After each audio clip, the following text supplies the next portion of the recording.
Olá pessoal, tudo bem? Vamos dar início a mais uma aula sobre os temas transversais da educação física.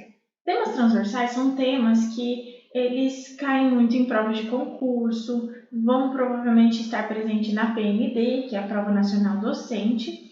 Então, cada aula a gente vai tratar de assuntos que são necessários e que muitas vezes a gente estudou, está estudando na faculdade ou estudou ali nos anos iniciais e já não recorda-se tanto, né, de como que são esses conhecimentos aí teóricos, certo? Então, na aula de hoje, a gente vai falar sobre capacidades motoras. Esse tema, ele está dentro da temática de desenvolvimento motor, faz parte da disciplina de desenvolvimento motor, e é um tema muito amplo. Então, tem muitas coisas que a gente pode estudar entre os conteúdos de capacidade motora, e o enfoque da nossa aula será as diferenças individuais, certo? Então, para começar, eu trago para vocês uma reflexão. Vocês já pararam para pensar por que algumas pessoas elas têm mais capacidade de realizar atividades físicas que outras? Né? Vocês já conheceram alguém que é bom em tudo? Né? Parece que vai fazer uma atividade de vôlei, vai muito bem. Vai jogar futebol, vai muito bem. Vai se propor a fazer uma gincana, vai muito bem. Enquanto outras sempre têm uma dificuldade para fazer aquela atividade, né? Então, por que será que isso acontece, né? Será que elas nasceram com capacidades motoras especiais? Ou será que essas pessoas foram treinadas ao longo da vida até atingir esse desempenho, né, significativo? Então, é basicamente isso que a gente vai trabalhar na aula de hoje. Por que uma pessoa parece que se dá melhor nos esportes do que outras, né? E a gente vai buscar essa explicação nas capacidades motoras que a gente tem. Um conceito, né, que eu trago também, uma questão para a gente refletir, eu coloco assim. Em uma turma de iniciantes da modalidade de vôlei, alguns alunos rapidamente conseguem desenvolver os exercícios propostos, enquanto outros necessitam repetir diversas vezes o mesmo movimento para então conseguir realizar o fundamento. Né? E é exatamente aquilo que eu acabei de falar. Tem pessoas que conseguem realizar de primeira aquela atividade, enquanto outras precisam fazer uma, duas, três repetições até que, né, conseguem desenvolver aquela atividade com uma certa eficiência. E aí a gente precisa pensar, né, que tem pessoas, né, tem alunos que vão ter muitas dificuldades, eu tenho alunos que vão conseguir realizar de uma forma mais rápida com aquele movimento com excelência, e eu tenho demais alunos que podem, que têm um tempo entre aqueles que têm muita dificuldade e aqueles que conseguem desenvolver de uma forma rápida. Né? Então, eu vou ter esses blocos de alunos numa mesma aula e eu vou precisar lidar com essas diferenças individuais. Bom, as pessoas elas são diferentes quanto à rapidez e o sucesso na aprendizagem de habilidades motoras. Então, eu posso ter uma forma de adquirir, né, de conseguir aprender uma habilidade motora de uma forma mais rápida do que uma outra pessoa com a mesma idade que eu, o mesmo peso que eu. E é isso, né, que a gente precisa sempre olhar enquanto professor. A gente precisa olhar para essas pessoas, sejam crianças, sejam adultos, e entender que as capacidades motoras estão relacionadas a diferenças individuais e nós, enquanto profissionais de educação física, professores de educação física, precisamos saber lidar com essas diferenças e dar atenção a essas pessoas de uma forma diferente, seja no ambiente escolar ou fora dele. Bom, e aí, por que, né, a gente precisa saber isso, né? Então, o primeiro passo é a gente identificar ou medir as capacidades individuais ou os traços. Então, primeiro eu identifico que cada pessoa, né, tem essa diferença e eu vou identificar qual que é o nível de cada pessoa em relação às capacidades motoras. Ela sabe muito? Ela tem mais dificuldade? E aí eu vou começar a trabalhar minha aula em cima disso. Mas o que são capacidades, né? Primeiro, antes da gente entender um conceito, a gente precisa entender que capacidade é diferente de habilidade, tá? Capacidade é aquilo que está mais intrínseco. As habilidades é aquilo que a gente aprende, que a gente pode treinar, tá? As capacidades, elas são variáveis e depende de cada pessoa, né? Possui essas diferenças individuais. Existem duas hipóteses sobre as capacidades motoras. A capacidade motora geral, né, uma das hipóteses que existe, ela admite que existe uma capacidade motora única, global, e afirma que o nível dessa capacidade no indivíduo influi no sucesso final que ele consegue obter no desenvolvimento de qualquer habilidade motora. Porém, né, essa hipótese ela tem pouca aceitação e ela tem baixo nível de análises empíricas. Uma hipótese mais aceita sobre as capacidades motoras, as específicas, ela admite que o indivíduo tem muitas capacidades motoras diferentes e essas capacidades são relativamente independentes. Então, não existe uma relação entre as capacidades motoras. Não significa que eu seja muito bom em uma capacidade motora e eu vou ser bom na outra. Não existe essa relação. Eu posso ser muito bom para fazer um exercício e ter mais dificuldade em outro, tá? Tem um estudo em 1967 que apresentou o desempenho de diferentes subcapacidades dentro de cada capacidade, né? Então, e aí nesse estudo a gente passa a entender que cada capacidade motora tem subcapacidades e quanto melhor ou mais adaptado eu estou, quanto mais eu aprendi aquela subcapacidade, melhor eu vou me dar naquela capacidade motora. E essa hipótese é mais aceita. E aí, em relação aos fatores individuais que influenciam no desempenho na realização de atividades físicas, o que eu tenho? Né? Eu tenho alguns fatores. O fator capacidade, que, por exemplo, é a destreza de dedos, a força física, a força do tronco, que a gente vai falar nessa aula. Porém, há outras diferenças individuais que podem influenciar, né? Que é o fator atitude, que pode ser aberta, fechada, neutra para novas experiências. O tipo corporal, então posso ser uma pessoa mais baixa, mais alta, magro, musculoso, enfim. Eu posso ter a relação cultural, né? Que é a etnia, a raça, a religião, que pode influenciar. A composição corporal, emocional, que é o tédio, o entusiasmo, o medo, a alegria, como eu me sinto frente àquela atividade que eu estou me propondo a fazer, nível de aptidão física, que pode ser baixo, moderado e alto, estilo de aprendizagem, que eu posso ser mais visual, mais verbal ou mais sinestésico, e aqui muda muito de pessoa para pessoa, então tem algumas pessoas que se olhar você fazendo uma atividade, ela já vai conseguir fazer. Enquanto tem outras que mesmo olhando, ela não consegue, ela precisa sentir, ela precisa fazer aquela atividade, né? E tem outras que são mais verbais. Outro fator é o nível maturacional, que pode ser imaturo, intermediário ou maduro. O nível motivacional, que pode ser baixo, moderado e alto. Experiências sociais prévias, que pode ser de individual, pequenos grupos ou grandes grupos. E experiências prévias de movimento. Então, eu posso ter trabalhado aquele movimento que eu estou me propondo a fazer em outra atividade recreativa que não tenha nada a ver com a atividade que eu estou fazendo hoje, né? Mas eu já tive um contato prévio e aí eu posso utilizar essa memória para fazer aquela atividade que eu estou fazendo agora. Eu posso também ter alguma instrução ou ter feito em algum ambiente competitivo. Bom, em relação à identificação das capacidades motoras, é o primeiro fator que o professor ele precisa entender, que ele precisa fazer quando ele está dando uma aula de educação física, seja lá do esporte que for ou da modalidade que for. E aí, o Fleischmann, em 1972, ele desenvolveu uma taxonomia de capacidades motoras.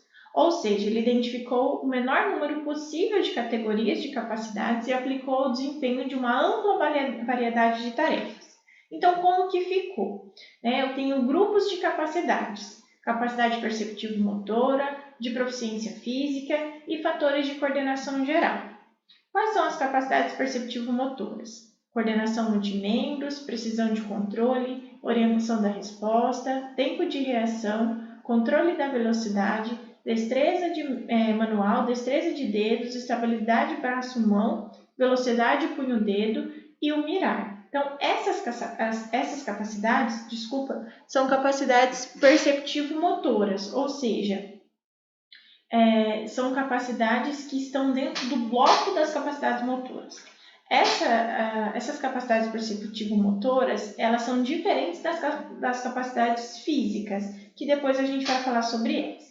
Bom, a primeira capacidade perceptivo-motora é a de coordenação de multimembros, ou seja, é a capacidade de coordenar o movimento de uma variedade de membros simultaneamente. Então, são movimentos que envolvem braço, perna, tronco, cabeça, e eu preciso fazer tudo ao mesmo tempo. Por exemplo, tocar uma bateria, tá? A capacidade de precisão de controle é uma capacidade que requer ajustamentos de movimentos altamente controlados, particularmente quando grupos musculares maiores estão envolvidos. Por exemplo, uma tarefa de operar uma retroescavadeira ou um instrumento que requer o posicionamento cuidadoso das mãos e dos pés. Então, eu preciso ter uma precisão de controle para dar conta de fazer aquela atividade. Outra capacidade é a capacidade de orientação da resposta. Aqui, a gente está falando de escolhas rápidas, dentre numerosas possibilidades que eu tenho, e eu preciso escolher num curto período de tempo. Por exemplo, o goleiro no futebol, quando vai ter um pênalti, né? Vamos pensar numa situação de penalidade máxima, e aí ele precisa escolher de uma forma muito rápida. A partir do momento que o adversário vai chutar a bola, ele precisa escolher se ele vai saltar para o lado esquerdo, para o lado direito ou ficar parado. Então, esse intervalo de tempo onde ele escolhe o que ele vai fazer, a gente está falando de uma capacidade perceptivo-motora de orientação de resposta. Outra capacidade perceptivo-motora que eu tenho é o tempo de reação. Aqui eu estou falando do tempo que eu levo entre o estímulo visual, auditivo, sonoro, qualquer tipo de estímulo, e o tempo que eu levo entre o momento em que eu recebi o estímulo e transformei ele numa ação. Então, por exemplo, no tiro de 100 metros do atletismo, tem lá o sinal sonoro, o estímulo sonoro, os atletas escutam e transformam isso em movimento e eles passam, né, a correr ali na prova. Então, esse tempo entre o sinal sonoro e o momento que eles desenvolvem a corrida é uma capacidade perceptivo-motora. E essa capacidade ela é treinável, né? Então, quanto mais eu reduzo esses milésimos de segundo de tempo de reação, melhor uma resposta eu tenho. Talvez por milésimos de segundo meu atleta pode vencer uma competição, por exemplo, tá? Outra capacidade é o controle da velocidade. Aqui a gente está falando de ajustamentos de movimentos antecipatórios contínuos em resposta à mudança de velocidade de um objeto que se move continuamente. Tá? Então, o fato de eu ajustar alguns movimentos para que eu consiga ter uma resposta a uma mudança de velocidade de um objeto, por exemplo. Destreza manual. Aqui eu estou falando da manipulação com mãos e braços de objetos relativamente grandes. Por exemplo, picar uma bola de basquete. Isso nos parece muito simples, né? Depois que a gente chega na fase adulta e faz isso de uma forma automática. Mas se vocês testarem uma criança, vocês vão entender o quão difícil é o ato de quicar uma bola. Ela não tem o controle do movimento ali, do tempo da bola que ela precisa quicar essa bola no chão para essa bola subir e aí no tempo correto ela vai fazer o estímulo de novo para a bola descer. Né? Com o tempo, né, eles vão treinando isso, vão brincando e isso fica automático. Mas até então é uma situação, é um movimento difícil. Então aqui a gente está falando de destreza manual. A destreza de dedos é a capacidade de manipular objetos pequenos. Então, por exemplo, enfiar uma linha na agulha, comer comida japonesa usando hashi, enrolar o espaguete no garfo. Isso são destrezas de dedos. E isso, trazendo um pouquinho para a nossa área, a gente trabalha muito, por exemplo, em idosos que perderam tiveram alguma limitação de movimento, ou então eles estão com a parte cognitiva comprometida. Então, quando a gente fala de destreza de dedos, está muito relacionado a exercícios que buscam recuperar a capacidade cognitiva do indivíduo. A estabilidade de braço-mão são movimentos de posicionamento de braço e mão quando a velocidade não é necessária. Um exemplo chulo seria quando o garçom carrega uma bandeja, então ele precisa ter a estabilidade do braço e mão, porém ele não vai mexer esse braço, ele não tem velocidade de membros, né? Isso a gente trabalha muito, por exemplo, nas aulas de educação física, quando a gente quer trabalhar numa gincana, um equilíbrio e tudo mais, a gente transforma isso em atividades de psicomotricidade. Velocidade de punho e dedo são movimentos rápidos de punho, então quando a gente está tocando um pandeiro, um atabaque, um bongô, etc. E o ato de mirar, né, que é a capacidade restrita com movimentos de mãos precisos para acertar alvos que se movem em velocidade. Então, a capacidade que a gente tem de mirar e acertar um alvo específico também é uma capacidade perceptiva motor. Aqui agora a gente vai falar de capacidades de proficiência física. Aqui eu estou falando de capacidades físicas, que também são capacidades treináveis, tá? Então, capacidade de força explosiva, força estática, força dinâmica, força de tronco, flexibilidade dinâmica, equilíbrio corporal amplo, equilíbrio com dicas visuais, velocidade de movimentos de segmento, coordenação corporal ampla e a estamina. O que é a força explosiva? A força explosiva é a capacidade de despender o máximo de energia em uma ação explosiva. Por exemplo, o arremesso de peso, o salto em distância. E a força explosiva tem um pouco de relação com a potência também, tá? Força estática é a aplicação de força contra objeto relativamente pesado e bastante imóvel, né? Então, levantamento de peso, quando a gente vai erguer um objeto muito pesado. Então, isso é a força estática. Força dinâmica é a capacidade de rápida e continuamente mover ou suportar o peso do corpo. Por exemplo, subir uma escada, pular corda, ginástica nas argolas. Então, você precisa suportar o peso do seu próprio corpo. Força de tronco é força dinâmica específica para os músculos do tronco e abdominais, por exemplo, quando exige elevações das pernas e a ginástica no cavalo com alças. Flexibilidade é a capacidade de estender ou alongar o corpo o máximo possível em várias direções. Por exemplo, a yoga. Aqui a gente está falando de uma flexibilidade mais estática, né? A gente não tem tantos movimentos assim como, por exemplo, a flexibilidade dinâmica, que envolve movimentos rápidos que exigem flexibilidade muscular, por exemplo, no balé e na ginástica artística. Então, veja que, às vezes, a gente não consegue diferenciar no dia a dia essas capacidades físicas, né? A gente fala tudo flexibilidade, eu tenho pouca flexibilidade e tal. Mas no conceito, dentro do desenvolvimento motor, né, dentro das capacidades físicas, a gente tem essa diferença conceitual entre a flexibilidade estática e a dinâmica. Em relação ao equilíbrio corporal, né, eu tenho um equilíbrio corporal amplo, que é manter o equilíbrio total do corpo sem o auxílio da visão. Por exemplo, caminhar na corda bamba com os olhos vendados no circo, né? Então, aquelas atividades circenses. Um exemplo também muito claro disso é quando a gente quer tá brincando ali de slackline e aí a gente coloca a venda e tenta passar no slackline sem o estímulo visual. Isso quando eu consigo fazer isso, significa que eu tenho um equilíbrio corporal amplo, ou seja, eu tenho também uma boa consciência corporal, eu entendo aonde o meu corpo está localizado no espaço e eu consigo desenvolver aquela atividade.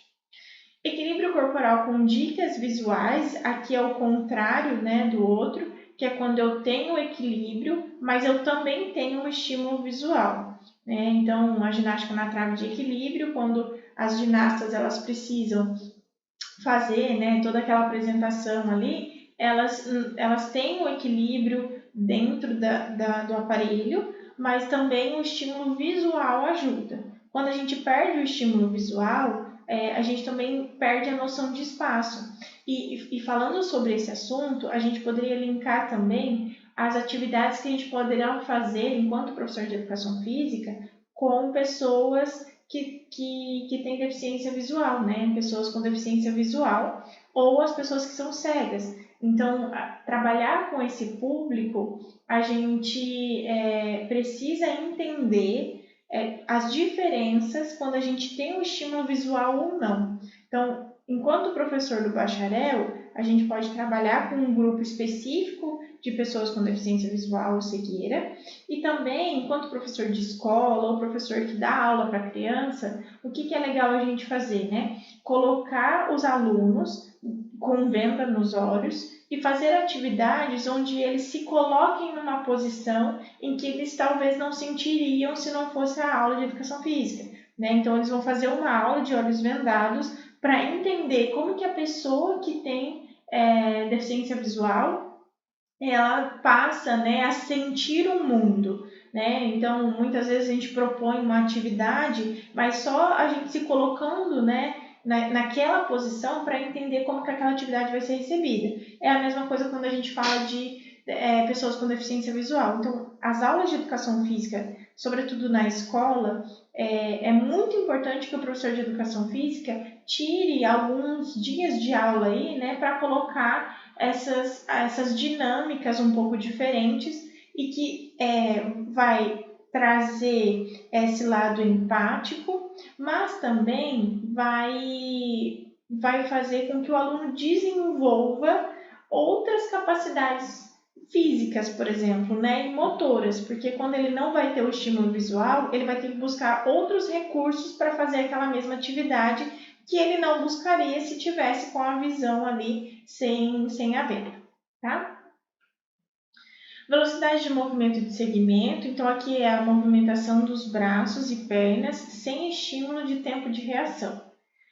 Aqui, só um parêntese que eu preciso fazer, que muitas vezes nas provas assim, de concurso, né, etc., cai muito velocidade de movimento de segmento, mas também eles colocam a velocidade de tempo de reação como uma capacidade física, e a gente precisa diferenciar. A velocidade de tempo de reação é uma capacidade motora. A velocidade de movimento de segmento de membros, por exemplo, segmentos corporais, é uma capacidade física. Então, tem essa diferença e a gente precisa entender que uma é física, outra é motora, para não confundir, tá? Então, aqui eu estou falando da velocidade de membros. É muito simples a gente identificar isso quando a gente pensar no exemplo, por exemplo, na natação. Né? Na natação, os atletas eles precisam fazer o mesmo movimento ciclicamente. Se eu estou pensando em provas competitivas, quanto mais rápido eu for, melhor o meu tempo, mais chance de eu ficar em primeiro lugar, né? De eu chegar perto ali do pódio. Então, quanto mais eu treinar a minha velocidade de movimentação dos meus membros, melhor eu vou nadar. Né? Então, não é só a gente treinar a aptidão cardiorrespiratória, treinar as técnicas dos nados, né? Enfim, as técnicas dos movimentos dos mais diferentes esportes. A gente também precisa treinar essas capacidades motoras e físicas. E a gente só vai passar a treiná-las quando a gente conhece elas, né? Então, na velocidade de membros, por exemplo, talvez seja uma coisa que ninguém nunca pensou, não tem uma relação, mas tem. Quanto mais rápido eu movimentar o meu membro, melhor eu vou nadar, melhor eu vou correr, mais rápido eu vou chegar ali no final da prova, tá? Capacidade física em relação à coordenação corporal ampla é a realização de movimentos complexos simultaneamente. Fazer malabarismo com bolas ou maçãs, andando de monociclo ou manejar taco de hóquei enquanto patina. Então, o que eu tenho aqui? Eu tenho a realização de movimentos corporais de uma forma ampla. Então, é aquela pessoa que ela tem noção espacial, ela tem consciência corporal, ela sabe exatamente onde está localizado cada membro do corpo dela e ela consegue ter uma noção para realizar aquela atividade de uma forma mais eficiente. E por fim, né, então a gente tem a estamina, que é o esforço de todo o corpo por um período prolongado de tempo, um tipo de resistência cardiovascular. Bom, por que eu preciso saber tudo isso, né? Eu já citei em alguns pontos, mas eu trouxe aqui só nesse slide final para a gente fazer o fechamento aí da aula. Quando eu entendo a importância de identificar as capacidades motoras, eu me permito a identificar a fonte dos problemas ou dificuldades no desempenho de uma habilidade. E aí a gente precisa separar, né, a nossa forma de atuação. E aí, por que a gente precisa separar? Porque quando eu separo, eu consigo entender o objetivo final de identificar a fonte dos problemas. Se eu estou falando, por exemplo, de um profissional do bacharelado que vai atuar com atletas, ambiente de alto rendimento e competição, quanto mais eu identificar as dificuldades do desempenho do meu atleta, melhor eu vou treinar essas dificuldades e melhor será o resultado dele. Às vezes a gente parece que fica estagnado, a gente treina, né, periodiza, faz, né, todas as ordens ali certinhas do microciclo, mesociclo e macrociclo e não resolve o problema. E aí a gente precisa buscar esse problema em algum lugar. Às vezes estão nas capacidades motoras ou nas capacidades físicas, por exemplo. Como eu falei para vocês, às vezes eu não estou melhorando o tempo do meu atleta porque o problema dele está na velocidade de movimentação de membros, ou o problema dele está na velocidade de tempo de reação. Isso é um exemplo muito claro quando a gente fala do Usain Bolt, que é aquele atleta do atletismo muito famoso e tal. Se vocês olharem a prova do Usain Bolt, ele começa muito lento e depois ele acelerava, né? Então, ele tinha esse começo lento e depois ele recupera e consegue terminar a prova de uma forma muito veloz, atingindo ali recordes e tal, mundial. Então, quanto mais o Usain Bolt treinasse o tempo de reação dele, mais rápido ele conseguiria ser na prova, né? Então, é importante a gente pensar isso para o ambiente de rendimento e competição. Se eu estou falando de um professor, por exemplo, de educação física, aí eu preciso pensar nas fases de Galahu, né? Então, dependendo da faixa etária que você está dando aula, eu estou falando, por exemplo, da fase rudimentar, ou da fase fundamental, ou da fase de especialização. A fase, principalmente rudimentar e fundamental, elas estão ali na infância e na adolescência, né, de uma maneira geral. Então, e aí a fase de especialização, ela pega a infância e um pouco da adolescência até lá 14 ou mais para cima, né? Então, o que a gente tem? Se eu estou falando do ambiente escolar, eu não estou falando de técnica de movimento propriamente dito. Eu estou falando de aquisição de habilidades motoras, né? De aprendizagem motora. Então, eu preciso saber as habilidades motoras possíveis, correr, saltar, pular, chutar, rolar, etc., para eu poder passar para os meus alunos. E se não houver, né, uma boa aprendizagem motora, eu preciso identificar qual que é o problema para eu conseguir treinar e melhorar. A educação física é como se fosse matemática, é como se fosse história, né? A gente precisa ensinar para o aluno. O que a gente ensina para o aluno? Várias coisas, dentre elas as habilidades motoras. Então, a educação física serve como conteúdo de desenvolvimento de aprendizagem motora, dentro dos vários esportes que existem ali dentro da BNCC. Então, eu preciso ensinar sobre as habilidades motoras e o meu aluno precisa aprender. Se eles não estão aprendendo, eu preciso identificar qual é o nível que ele está dentro das fases de Galahu. Ele está na fase fundamental. Na fase fundamental, ele deveria estar no estágio X, né? No estágio X, ele deveria já estar aprendendo essa habilidade motora de uma forma relativamente fácil, mas ele não está. Então, significa que tem algum problema. Então, preciso resolver, né? Então, identificar, né, saber sobre as capacidades motoras motoras nos tornam profissionais e professores de educação física melhores, pois a gente consegue buscar em outras atividades a solução de determinadas dificuldades dos nossos alunos. Outro ponto que eu queria destacar é quando a gente desenvolve atividades adequadas para melhorar o desempenho de diversas habilidades que envolvem a mesma capacidade motora. E aí tem a ver com o item anterior, né? Então eu identifiquei a dificuldade do meu aluno, eu vou agora desenvolver atividades específicas para que ele melhore naquela habilidade, certo? E por fim, eu posso predizer o potencial que uma pessoa tem para obter um sucesso numa habilidade motora específica. A habilidade motora geral, né, básica, é correr, saltar, pular, que não tem a ver a nenhum esporte especificamente. Habilidades motoras específicas são aquelas que têm a ver com fundamentos de esportes específicos. Então, falando de vôlei, basquete, hand, etc. Certo? Então, eu queria só trazer esse fechamento final para a aula, para que a gente, enquanto profissional de educação física, passe a estudar um pouco mais, né, o desenvolvimento motor, as capacidades motoras, as capacidades físicas, assim como a gente tem dado importância também para o treinamento, para a fisiologia, biomecânica, etc. Eu espero que vocês tenham gostado e até a próxima aula.